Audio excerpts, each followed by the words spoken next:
9월 22일 화요일 새벽기도회를 시작하겠습니다. 사도신경을 고백하시고 찬송가 292장을 부르신 후에 하나님의 말씀을 함께 나누겠습니다. 오늘 하나님께서 저희에게 주신 말씀은 창세기 26장 1절부터 11절까지의 말씀입니다. 아브라함 때에 첫 흉년이 들었더니 그 땅에 또 흉년이 들매 이삭이 그랄로 가서 블레셋 왕 아비멜렉에게 이르렀더니 여호와께서 이삭에게 나타나 이르시되 애굽으로 내려가지 말고 내가 내게 지시하는 땅에 거주하라.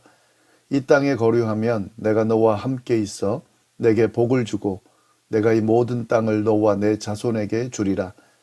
내가 내 아버지의 아브라함에게 맹세한 것을 이루어 내 자손을 하늘의 별과 같이 번성하게 하며 이 모든 땅을 내 자손에게 주리니 내 자손으로 말미암아 천하 만민이 복을 받으리라.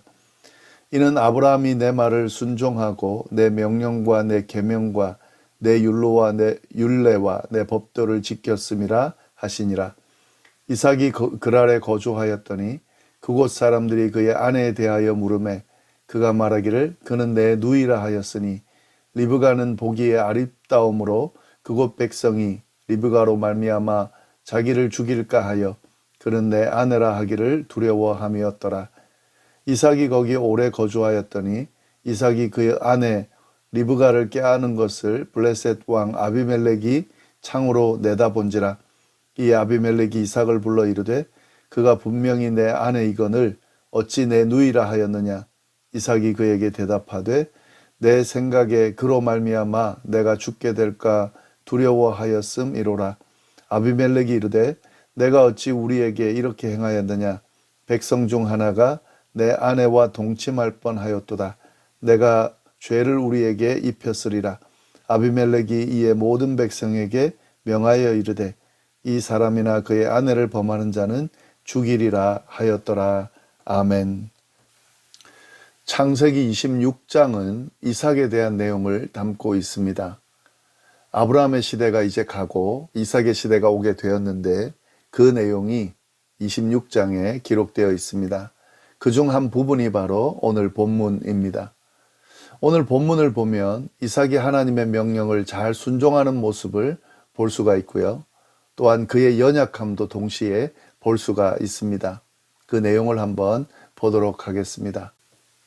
먼저 1절 말씀을 보겠습니다. 아브라함 때에 첫 흉년이 들었더니 그 땅에 또 흉년이 들매 이삭이 그랄로 가서 블레셋 왕 아비멜렉에게 이르렀더니 이삭 때에 흉년이 들었다는 거죠. 이삭이 살던 그곳에 흉년이 들었다. 그런데 그 흉년이 아브라함 때에도 있었다라고 이야기하고 있습니다. 아브라함 때에 첫 흉년이 들었는데 그 흉년이 이삭 때에도 있었다라는 거죠. 그래서 이삭은 자신이 살던 곳을 떠나서 그랄 땅으로 갔다라고 되어 있습니다. 그런데 여기서 우리가 알아야 될 것은 그랄 땅으로 갔는데 이삭은 그랄 땅이 목적지가 아니라 그곳을 지나 애굽으로 내려가려고 했던 것 같습니다. 아브라함이 흉년이 들었을 때에 애굽으로 내려갔는데 그 애굽은 물과 식량이 풍부한 곳이기 때문에 흉년이 들었을 때에 애굽으로 내려가려고 했던 것 같습니다. 이삭도 마찬가지죠. 이삭도 흉년이 들었을 때에 그 물과 식량이 풍부한 애굽으로 지금 가려고 했다는 거죠. 그런데 아브라함 때와 달리 하나님께서는 이삭에게 애굽으로 내려가지 말라고 명령하셨습니다. 2절 말씀입니다. 여호와께서 이삭에게 나타나 이르시되 애굽으로 내려가지 말고 내가 내게 지시하는 땅에 거주하라. 인간적인 생각으로는 흉년을 피하기 위해서 애굽으로 내려가는 것이 더 지혜로운 것입니다.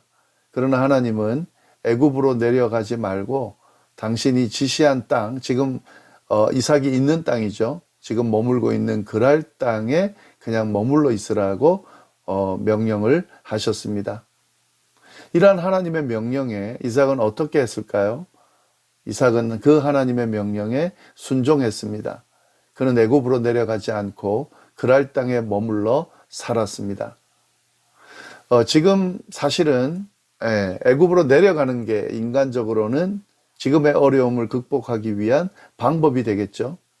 그러나 하나님은 그것과 다른 인간적인 생각과는 다른 지시를 명령을 내리셨습니다.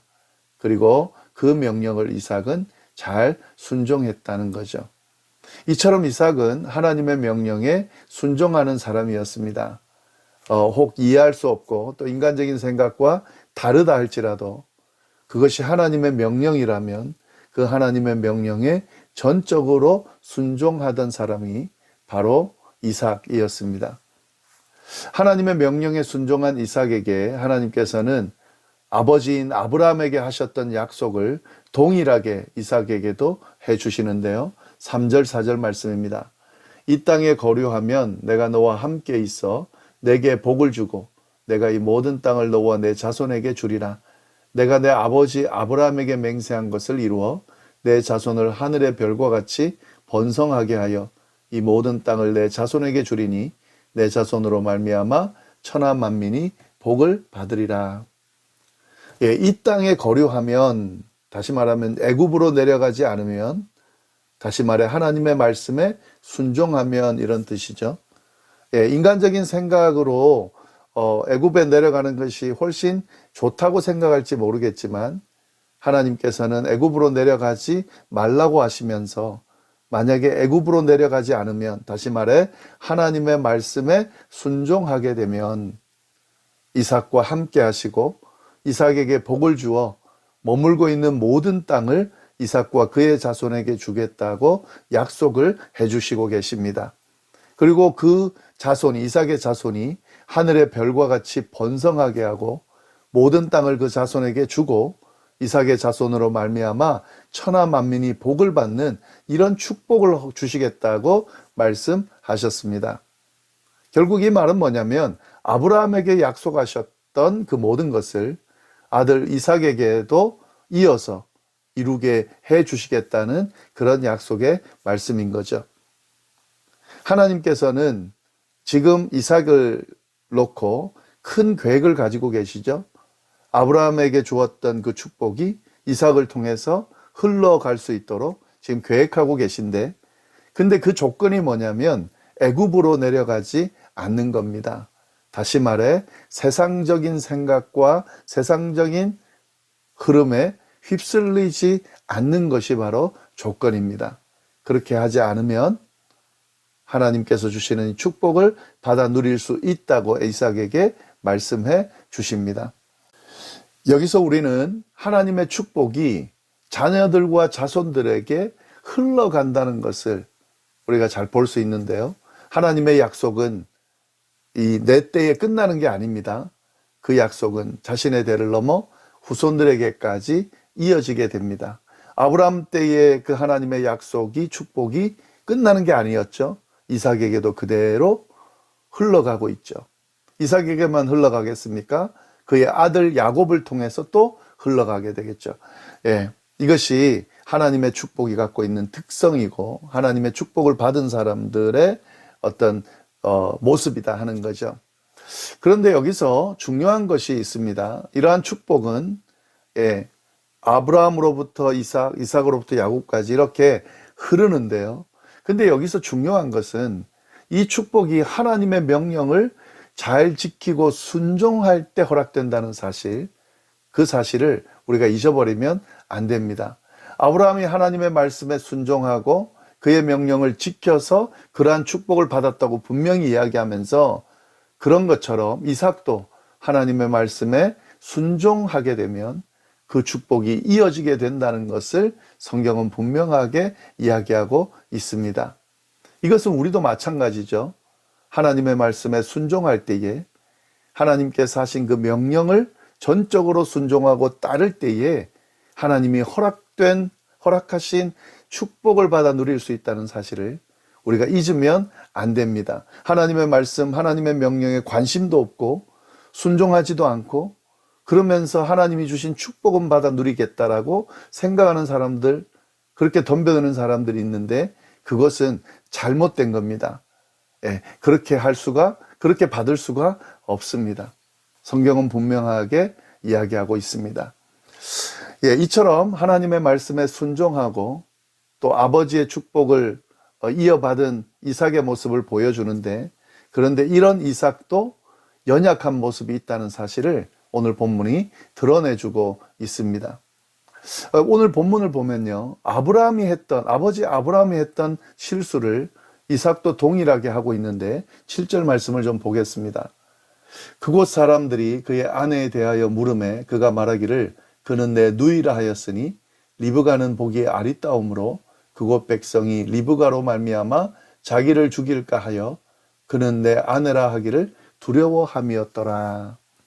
예, 참 이삭도 지금 그 아버지 아브라함처럼 지금 하고 있죠. 자신의 아내를 누이라고 속이고 있습니다. 이 속이는 이유는 같아요. 그 지역 사람들이 자신의 아내를 뺏어가기 위해서, 아름다운 아내라고 돼 있는데 자신을 죽일 수도 있다라고 하는 두려움과 걱정 때문에 지금 속이고 있다는 거죠. 정말 부전자전인데요. 이처럼 이 부모의 영향이라는 것이 정말 중요하다는 것을 알 수가 있습니다. 아버지가 한 그대로 지금 이삭이 따라하고 있는 거죠. 이삭도 아브라함처럼 그런 연약한 모습을 가지고 있다는 것도 오늘 말씀이 드러내주고 있습니다. 그러나 이런 이삭의 연약함에도 불구하고 하나님께서는 이삭을 그냥 팽개치지 않으시고요, 나무라시면서 깨닫게 해주시면서 보호해 주셨습니다. 이 아브라함과 했던 것과 똑같이 이삭에게도 이런 은혜를 베풀어 주는데요, 이삭이 머물고 있던 블레셋 왕 아비멜렉을 통해서 잘못된 부분을 하나님이 지적해 주시고, 그리고 이삭의 잘못을 나무람으로써 도리어 이삭을 훈련시키시고 또 보호하시고 인도해 주시는 내용이 그 뒤에 쭉 이어지고 있습니다. 지금 아브라함과 이삭을 통해 드러난 하나님의 모습이 바로 이런 모습인데요, 인간의 연약함을 그냥 내버려 두지 않는 분이라는 것을 알 수가 있죠. 그 연약함을 지적하고 고쳐주시면서 성숙시켜 주시는, 그리고 인도해 주시는 하나님이라는 것을 우리가 잘 알 수가 있습니다. 아브라함이 이렇게 성숙해 간 것처럼 이삭도 또 이렇게 깨닫고 잘못을 또 경험하면서 다시 그 부분을 고치면서 그렇게 하나님의 인도하심 아래 성숙해 갔겠죠. 그리고 그 하나님의 인도하심 아래서 형통함을 누리게 됐다 하는 거죠. 우리가 이 말씀 안에서 이런 부분들을 좀 잘 깨닫고 또 하나님께서 어떻게 우리를 도우시고 이끄시는지 그걸 우리가 잘 깨달으면서 우리의 신앙생활을 좀 더 풍성하게 할 수 있어야 되겠습니다. 네, 기도하겠습니다. 하나님 아버지 감사합니다. 귀한 말씀으로 오늘 하루 또 이렇게 채우시고 시작할 수 있게 해주셔서 감사합니다. 하나님의 말씀에 전적으로 순종하고 따른다는 것이, 그것이 얼마나 귀한 일인지, 그것이 바로 하나님이 주신 축복을 받아 누리는 그런 삶이라는 것을 우리가 잘 깨달으면서 하나님의 말씀에 순종하는 삶을 살아가는 우리의 모습이 될 수 있도록 인도하여 주옵소서. 때로는 우리가 아브라함과 이삭처럼 연약한 모습을 보일 때가 있습니다. 그러나 하나님이 그 부분을 지적하시고 또 나무라시고 깨우치시고 또 고치시고 훈련시키시고 다시 성숙시켜가는 이 과정들을 진행해 가신 것처럼 우리에게도 그렇게 다가오고 계시다는 것을 우리가 늘 느끼면서 성숙시켜 주시는, 고쳐주시고 인도해 주시는, 그러면서 보호해 주시는 그 하나님의 섬세하신 인도하심과 사랑에 우리가 늘 집중하면서 그 하나님과 동행하는 삶을 살아가는 그런 삶이 될 수 있도록 주여 인도하여 주옵소서. 하나님께서 오늘 하루 늘 동행하면서 오늘 하루도 우리가 은혜 가운데 잘 머물 수 있도록 인도해 주실 것이라 믿고 이 모든 말씀을 살아계신 예수님의 이름으로 기도드립니다. 아멘.